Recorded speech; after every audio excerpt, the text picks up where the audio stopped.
जहा हूँ आज गोटे बहुत दुख घटनार माने कौन पुनरावृत्ति है तो जे कि सुचिस्मिता झीटी से बहुत असुविधा मत जोगाजोग करथिला आउ थाना केस होती तेणु आज पुलिस मैडम को माध्यम गणमाध्यम माध्यम तो से झीटी को रेस्क्यू करागला जे कि 11 दिन है झीटी खाई नाला आउ तार जहाँ असुविधा है सी आपण माध्यम कहला भ्रूण हत्या हो कि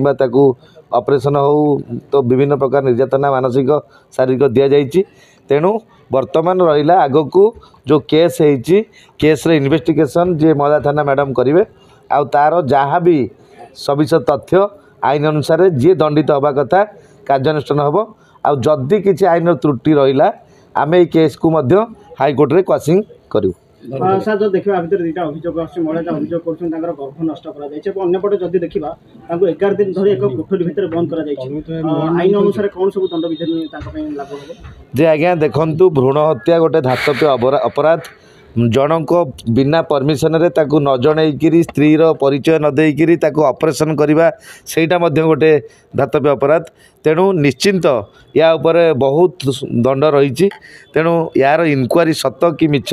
पर्याप्त अनुसार पुलिस मैडम माने इनक्वारी सविशेष तथ्य देला परे तो जदि भी जो दफा कोह अच्छी सी अधिका दफा बढ़ई पारे जो दफा न लगी दफा लगे पारे तो आईन हाथ में वर्तमान संपूर्ण कार्य विवरणी आ तथ्य पाइला परे से जहाँ कार्य करेंगे तो संपूर्ण आम ऊपर विश्वास भरोसा आईनजीवी मानकर कोर्टर समस्त भरोसा पुलिस उपर रही समस्त लड़ुवा आईनजीवी सुमंत बाबू ये निर्यातित महिला केमती लड़े और ये केते आईन पाइबे बोली दृष्टांतमूलक आपण भावुछन मो सहित आहरी 10 जन एडवोकेट अच्छा महिला सहित यही असहाय महिला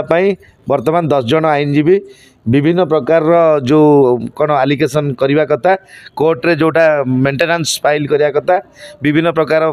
व्यवस्था करा जाइछि तेणु आज यहाँ है तो निश्चिंत